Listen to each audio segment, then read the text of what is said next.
Hello everyone, welcome to the Pushing Horizon podcast. This is Ash. Today on Pushing Horizon, I'm joined by someone whose journey is nothing short of inspiring. Isela's story is about resilience, transformation, and the power of movement. From taking her first steps into running as a way to improve her health to overcoming major setbacks and coming back stronger. She's proven time and again that challenges don't define us. How we respond to them does. I'm excited to dive into her journey, the lessons she has learned along the way, and what's next for her. Isela, welcome to the podcast. Hi, no, thank you. I am honored and humbled for the invitation. Thank you so much. I've been following you for a while and then I know your journey, but for the guests who are listening, can you please give a quick introduction about you? Sure, my name is Isela. I started my fitness journey back in 2015 and I haven't stopped since. The only reason I stopped is because I had an injury or something going on with me, but I got into fitness and I love it. Going back to 2015, can you Yes. take us back to that moment and what was that like when the doctors told you about your health concerns and Yeah. what made you decide that running was the way forward? Well, I didn't know about running at all. I never was into running. The reason I started is because I couldn't breathe. I couldn't breathe. My chest was tight and I was just feeling very uncomfortable. Went to the doctor and the doctor said, well, you have a little bit of cholesterol, a little bit of high blood pressure. And if you don't take care of yourself when you get older, you're going to get diabetes. And right away, they wanted to put me on medication. And I am a very anti-pill person. And I said, nope, I need to do something about this and started working out first. And that's how it all started, just by starting going to the gym and getting into some workouts. Later on, that's when the love for running kind of came into my mind. And what was that moment for you like when you first heard the news? I was concerned because I was still very young and I didn't like the idea of having diabetes in the future. I love sweets. I have a very sweet tooth. So I said, okay, I'm not going to stop my sweets. I need to do something about it. I don't believe in dieting. So I said, okay, if I can figure out a way of eating what I want, kind of, but at the same time taking care of myself and avoid diabetes, well, that would be great for me. So, yeah, it was a little scary, a little scary. I had headaches and I just didn't know what it was. Know what was going on with me. And I just said, okay, I need to do something about it.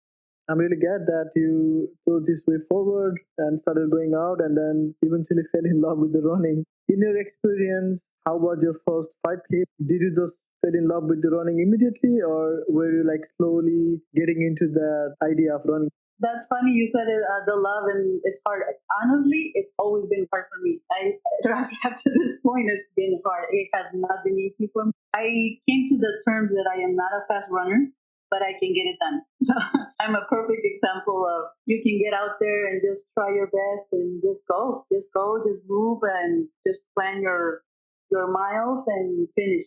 That's basically the idea when it comes to running for me, because if I try to push, I don't want to risk an injury, and I've had injuries before. Not knowing about the sport and how much I should push and not, we just basically started a app called From Couch to 5K, and I had no idea what to do, but the app was very kind to tell me when to stop and when to go, and that's how I started, and I signed up for my first 5K, and I just did it, and it was fun. Honestly, what I really liked was the medal. I'm a person that I like medals. If I don't run for a medal, I'm like, I'll just do it around my home.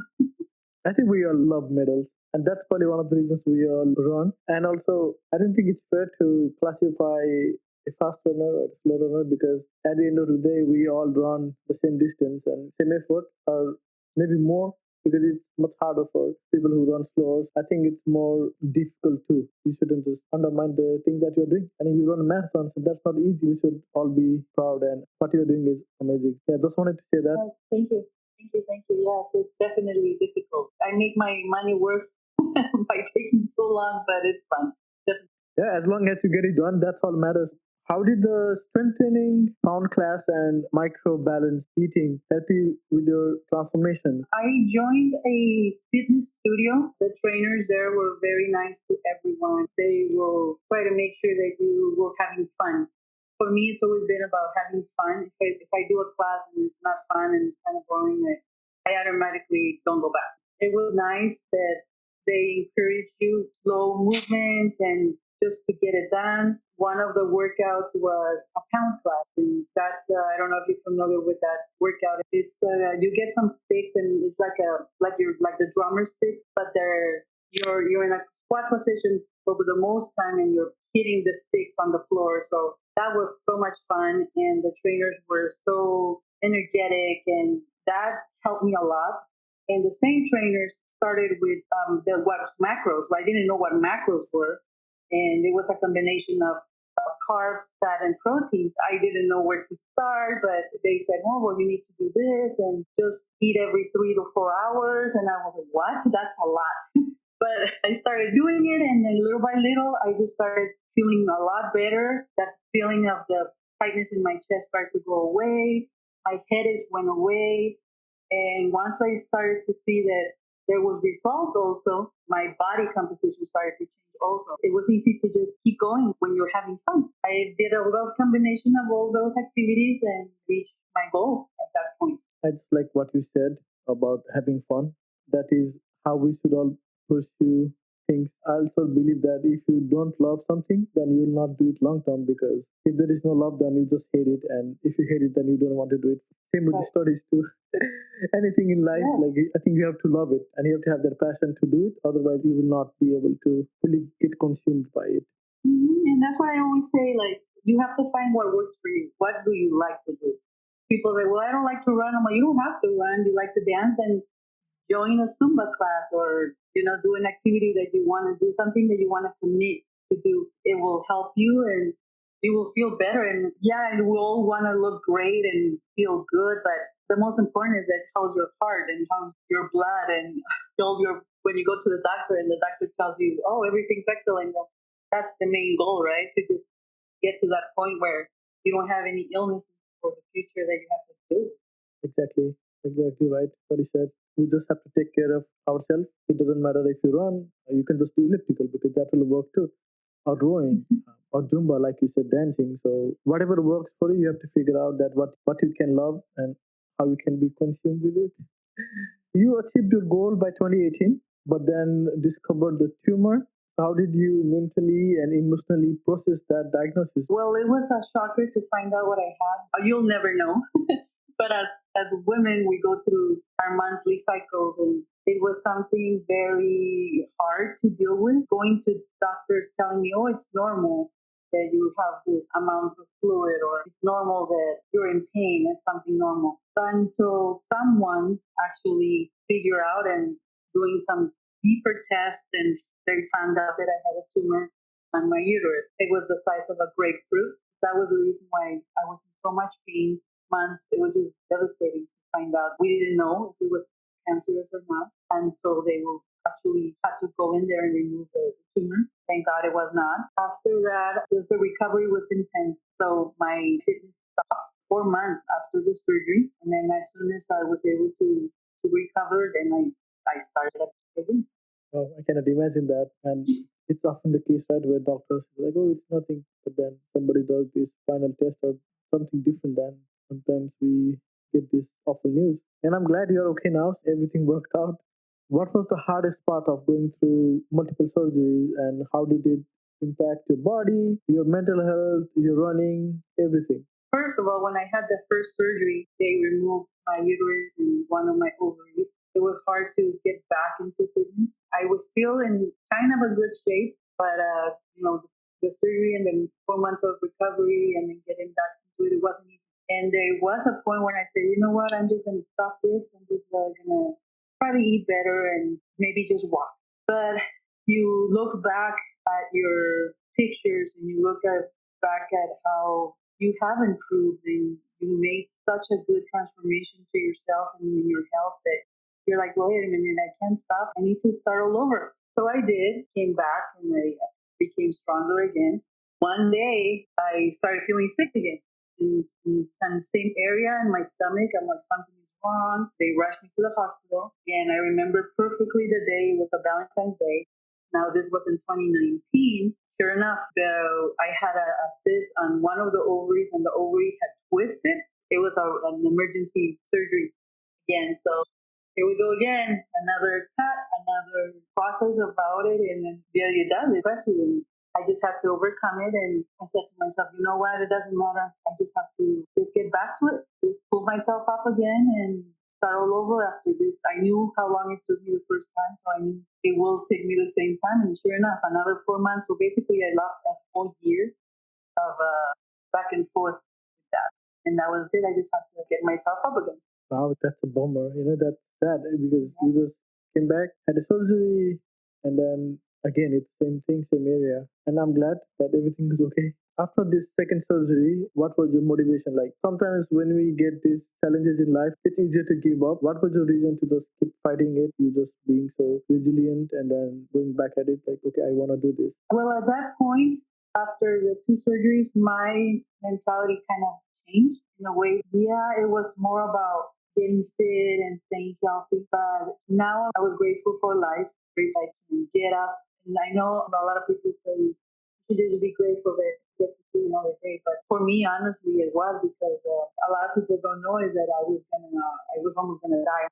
Life was so anemic, and they had to give me a lot of blood transfusions. They had to stop suddenly the surgery to just make sure I was okay. After the second surgery, I thought things a little different, and I said, you know what, I'm just going to be grateful for getting up and be able to. I don't care. I do care about my body, how it grows, but my stomach, my area where the surgeries were done, made a dramatic change. So I know I will probably never get that body I want, but I can at least keep trying and just grateful that I can get to do it. I can get up and move. Yeah, I can understand that. You had multiple surgeries.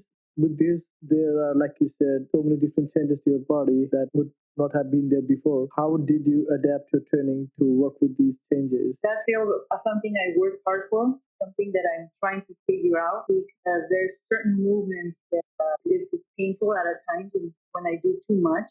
So I have to back down on let's say I'm strength training when you're doing ab work. Am I constantly doing that? I start feeling a little pain. So I need to back down. On that. It's just changes, but that doesn't stop. I still have to put the work in and just try my best. I like what you said. We just have to try and do better because we all are trying. You went through so much in life. You've been so resilient enough to come back at it, even with multiple setbacks. And you are running marathons, and it's like an inspiring story.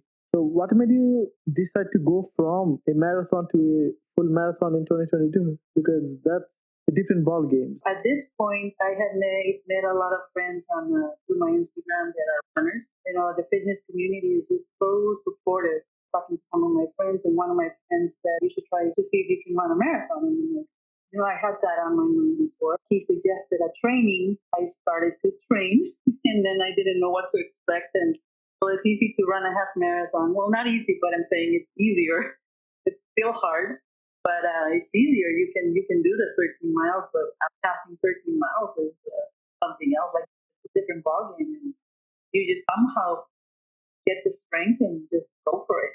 So I did. I trained for it, and I did my first marathon in 2022. Can you describe that emotion you felt crossing the line? Oh my goodness, I cried like a baby. My family was there, my husband was there, my kids, and some friends went to see me also. And I just couldn't believe that I could run a marathon. Like if you look at me, you're like, she runs marathons. I'm like, yeah, like, I was able to do it. But yeah, it took me 7 hours. The reason that one, because I was slow. Two, because I wanted to enjoy it. I wanted to just see everything and take pictures and dance with the dancers that were performing there. And I mean, I was just having fun. And I know a lot of people, when they try to do a first marathon, they just like, oh, I wonder what my time's going to be. And that was never in my mind. I just wanted to finish. I wanted to finish and just get it done. And I was so proud of myself. That first marathon, I always say, enjoy it because it's something that you're never going to forget. You remember every single detail and the faces of people and the volunteers and just it's just an amazing feeling. I wish everybody would at least do it once. It is hard. That's only 1% of the population, right? So it's very hard to do. You said half marathon is tough. and just when you add another half marathon on it, then it's hard because your body breaks down. You are mentally, emotionally exhausted at times. Because when I did my first marathon, I was gonna cry because after 30 it was so Yeah. hard. First of all, I only had 5 weeks of training, which was stupid. But yeah, I was crying. I was like, God, this is awful. Why did I do this? Your first experience and mine are totally different. Yeah, no, if I only had 5 weeks, I would have not done it. Yeah, I was stupid. We all do stupid things, but I'm never doing that again. Mine It's was fun. 5 weeks. Can you please let us know what your journey looked like leading to your first marathon? It was 18, close to 18 weeks of training. Start around November, and by March, you're ready. So it takes a while, and you have to plan around family. Make sure that the weekends are free. Well, at least for me, the weekends with family. I will try to do my long run on a Friday. Bye. I'll see you in a couple of hours. In my case, see you in 4 hours. So something that you definitely have to commit to it. Make sure that you don't neglect your family. You have to be there for them. But they've been very supportive since I started this. I can't be more grateful. That is one of the things too. If you have the support of your family, then it's more nicer when you see your family at the finish and like you hug them or whatever. Then it's just nicer feeling.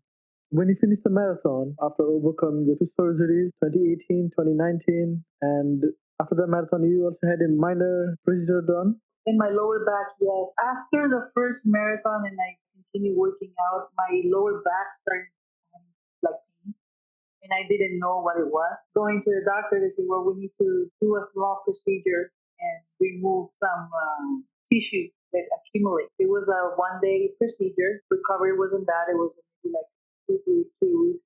But that till this point hurt every time I do a long run. Swells up on the where the scar tissue is at. And I said, oh, okay, maybe that was a little too much today. So I just let 1 day rest, and by the third day I will be okay and I can continue running. But yeah, that was another little setback. Yes, and it's been frequent for you. And like I said, you've been very awesome because you fight through it. You are running and you are finishing and completing marathons, and it's nothing not possible as long as you're willing to do the work, keeping at it, and you'll be good. And you are the perfect example for that. I just hear that I can't stay still, so I get edgy. So if I'm not doing something now at this point, I go crazy. Like this recovery for my last marathon, I recovered for 1 week, and it will be a little crazy not to do nothing. It becomes an addiction to move. I think that's when you know that this is for life. Definitely. I was talking to Jill previous episode, and then I just told her that running is an addiction because people Mm-hmm. don't think it, but then it's just so hard. Like once you get into it, then it just you want to improve, you want to, and it's continuous and it keeps happening again and again and again. Can you look back for a second?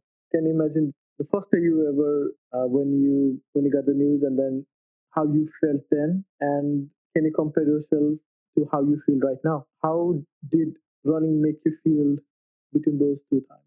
I am a totally different person from when I started, and I'm not saying physically, but mentally. I know I am a different person. I know I can do pretty much a lot of things if I put my mind into it.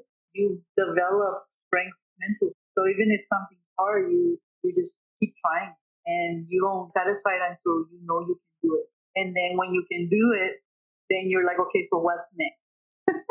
It's like, okay, now I can do this. Now I wonder if I can do something more and a little bit harder. I don't know what it is, but it's a mental strength. In the beginning, if I would have given up on 2015, I would have said, I would have missed out on a lot of good things that it was in my future. Like I said, we always try to go bigger than the last time. So, are you thinking of running ultra marathon? Ooh, that was actually in my mind at one point. I do have that in my mind. Maybe at least one ultra marathon. I know the marathon by itself is hard, but if I can do 26, maybe I can do 30 miles. It's always in my mind. I don't know. I'll have to talk to some of my friends that are ultra marathons and say, okay, what can I do?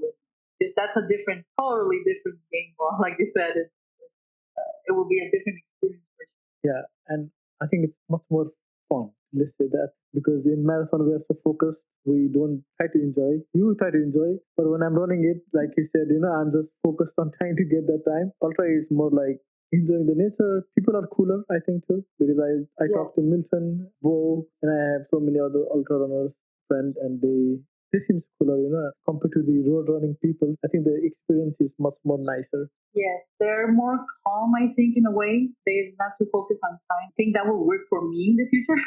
I think that's the only reason why I will do it because it's not about time, it's more about just finishing. And I have so much respect for them. I finish a marathon, I'm like, oh my gosh, how can they just the hundreds and the 200s and the 300s? I'm like, how do they do it? I also have big respect for them. It's really tough. I think anybody will enjoy it because it's a different type of environment and different kind of vibe where we are more chiller. We're not focused about time rather than completing the journey. It's about the journey. And in the marathon, it's more about the time. So I think that's the huge two difference between those two, ultra marathon and marathon, for me at least. We live in this digital world now, right? Where most of the people are only posting the success stories, and people sometimes think it's easier, but they don't see the struggles and all the things that are happening in the background. Like for instance, you like I didn't know that like you had multiple surgeries. Yes, a lot of people are private about it, and it's understandable. Like what happened to me, I try to be open about it because as women, we are usually constantly told that it's okay and it's normal when something is wrong with us. I have some friends that have reached out to me, hey, I was feeling this way, and I went to they can find it and get another doctor. Just go to another doctor and try multiple doctors and until they figure out what's wrong because it's not normal and that could be a totally different podcast if me talking about it. In this particular scenario, what's the one thing you wish more people would understand about your journey? Really, the phrase of "don't give up." See what your body allows you to do. Just try and get out there. People don't realize, but just to get up every day and put on your tennis shoes, either you're gonna go walking or running or jogging, whatever you're gonna do, just don't give up. It takes time for your body to change. It takes time for your mind to get there. It's all about time. And if you stop your own time, you're never gonna know what to expect. You're never gonna see the rewards. There is somebody who is struggling health wise and wants to get into running, what advice would you give them? First of all, I was like, go for it. Get an app that's easy for you. For me, that couch to 5K worked. It was the easiest app that I found for myself. And be patient. Be patient. Patience is such a huge word. Like you said, we really live in a world that go, go, go and get everything done fast. And we expect the same thing from ourselves because we need to have results now in a week. And it's not like when it comes to fitness, it takes time. Just go and don't stop. Give it time, and suddenly you'll be like me that you still hate running, but you can't you can't live without it. It's one of those things that you just become addicted, like we were talking about. You're gonna love it. I also hate running sometimes, but also it's something I cannot live without because I need to do it. And Yes. it's like you say, it's something we cannot live without. Has running helped you mentally and not just physically? Yes, definitely mentally. Physically, a lot of people slim down. That's not my case. Running does not make me slim down. What makes me slim down is my food and strengthening. So if I want to focus on slimming down and changing my body composition, that's for mental, definitely running. I will definitely recommend that for anybody that wants a peace of mind, that wants to cope with the out world because sometimes you see things that happen to you like you're driving and whatever someone gets in your way instead of complaining you see it like you see things a little bit different. I don't know, at least that's for me. Not for me. I get bored Ah, race. If I see somebody driving stupid, yeah, maybe I need to be more calmer, like you said. What's next for you in running? Do you have any big goals? well, I have a half marathon coming in April. I have that plan right now. And after that, I would like to do more marathons, other places instead of just LA. I thought this was my last LA marathon. I'm still debating about it, but I want to try other areas, other places, and to see the same torture or maybe it's a little easier. I don't know. No, So yeah, that's for that's the plan for now. it's not easier, and it's the same torture, so it Doesn't doesn't get matter where I easier. go. Yeah, it doesn't get easier. So, with multiple surgeries and procedures at this moment in life, like how do you approach injury prevention and recovery in your training? Recovery. I do believe in recovery. I try that streaking thing of see if I can run every single day, and there it comes an injury. My body, I guess, just doesn't like me sometimes. So I said, you know what? I am not the streaker person. So when I have a little twitch here and there and feel something that's going on that is not normal, and by normal I mean like when you're training and you have pain, well that's normal. But when you feel a little something, you just take a day off. You take a day off and recover, ice and Epsom salts and all those things we do, and just recovery. I believe in recovery. I don't know how people can just go without any setbacks, and I am so happy for them, but that's not my case. I need recovery. Some people just are built different. I talked to Bo and Bobby. They had a streak for like almost 2 years, more than 2 years. So, brief thoughts about this. In the previous question, you talked about injuries. Have you dealt with any running related injuries? What were they and how did you manage them? So when I started in 2015, like I said, I didn't know nothing about running. I pushed myself when I started feeling that okay, I can do this. I started pushing myself. I had a small injury on my quad. It was very painful. Again, I reached out to some of my followers, some of my friends. Okay, I have this. What should I do? And they, okay, now you need to start. You need to do this and do that. That's when I started doing yoga. I incorporated yoga into my fitness. Sure enough, that helps me. And whenever I don't do yoga, I'm kind of stiff. So that's something I have to do constantly. But yeah, it took me again some months off running. Once I started feeling better, and I just kept going. With the marathon training, there is like a high mileage training going on. How did your body respond to this high mileage training after the surgery? And did you have to modify any approach that you did before?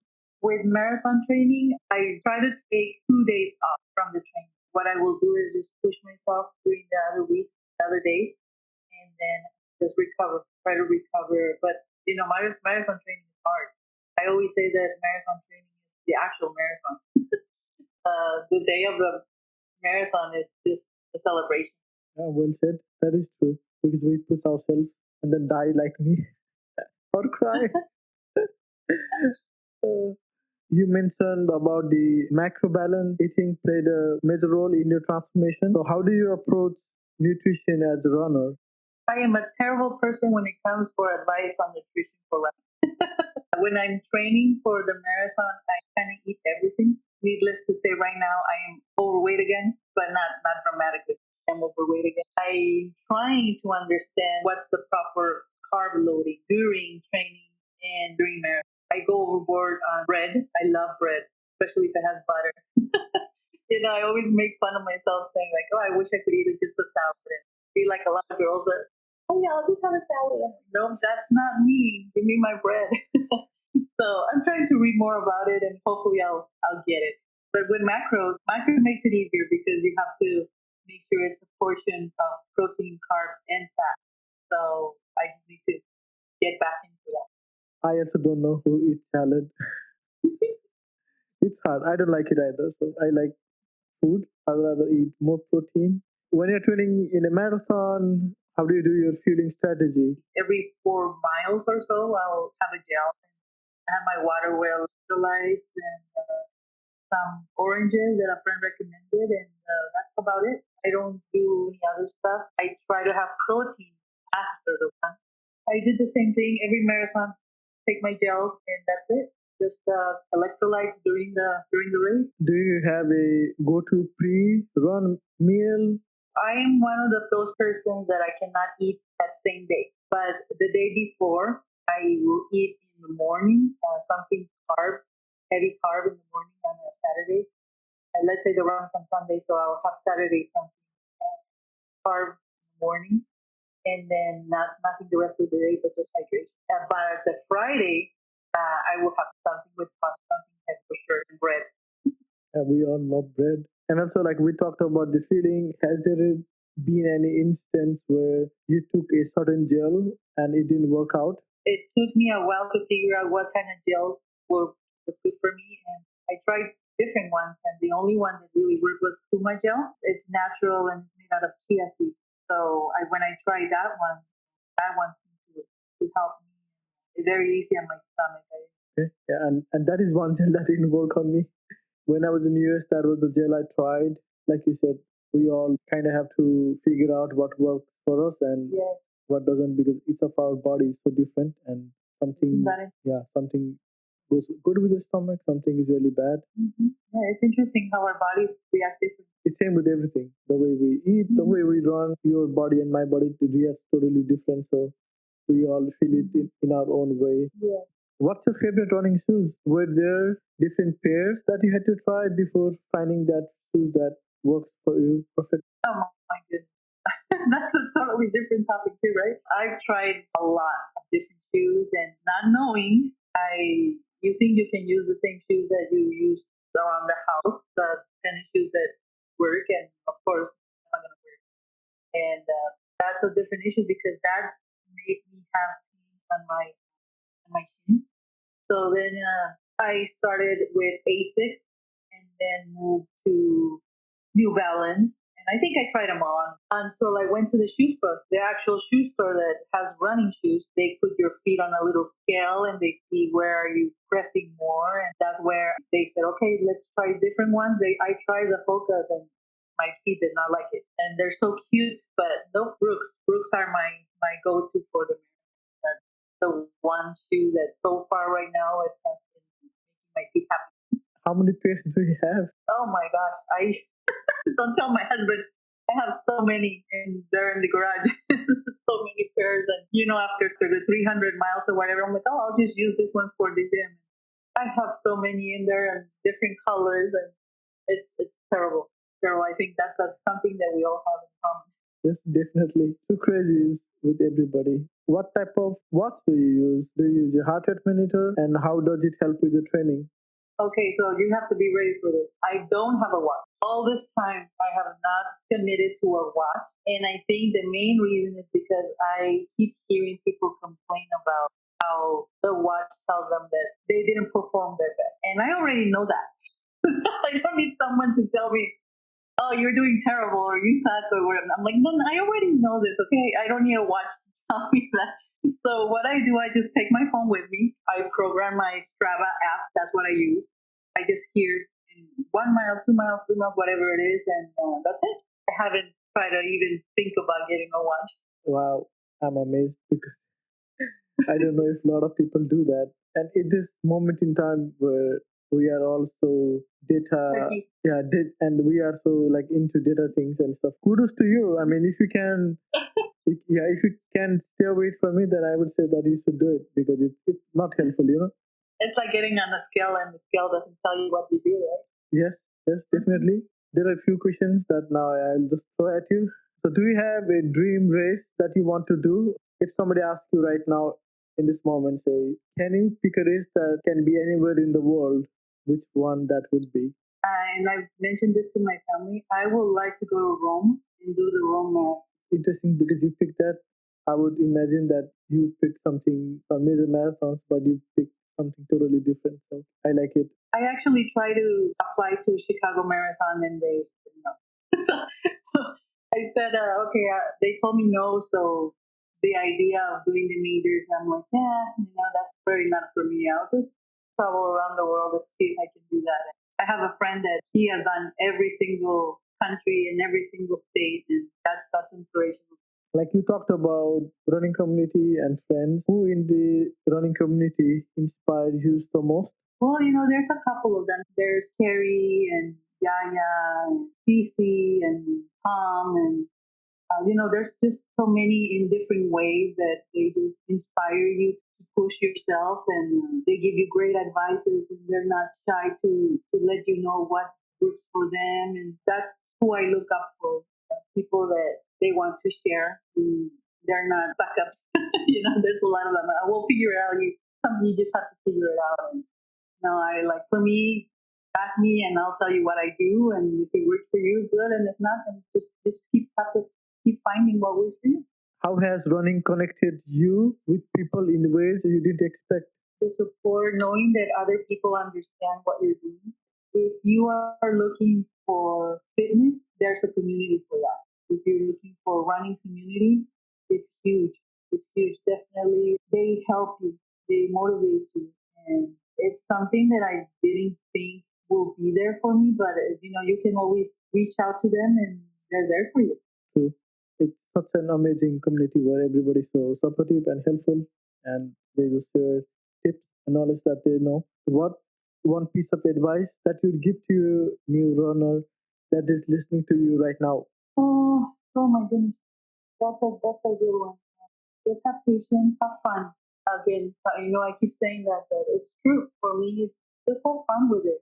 Yeah, it's hard and it hurts, and doing a mile is hard to do. I remember when I started to do 1 mile. Oh my goodness, where I live, the loop is 1 mile. So I remember trying to jog, especially because I had the high blood pressure. I couldn't even finish that one loop. I will try to go, and my chest will feel like, oh my gosh, I can't breathe. And I could have just allowed this is not for me, but I was patient and I just kept going. And soon, what that mile was easy. Then another mile, and yeah, just be patient and have fun with it. Listen to music and seeing and looking nature, and just have fun with it.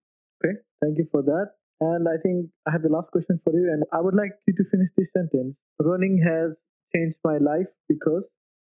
Because it's amazing.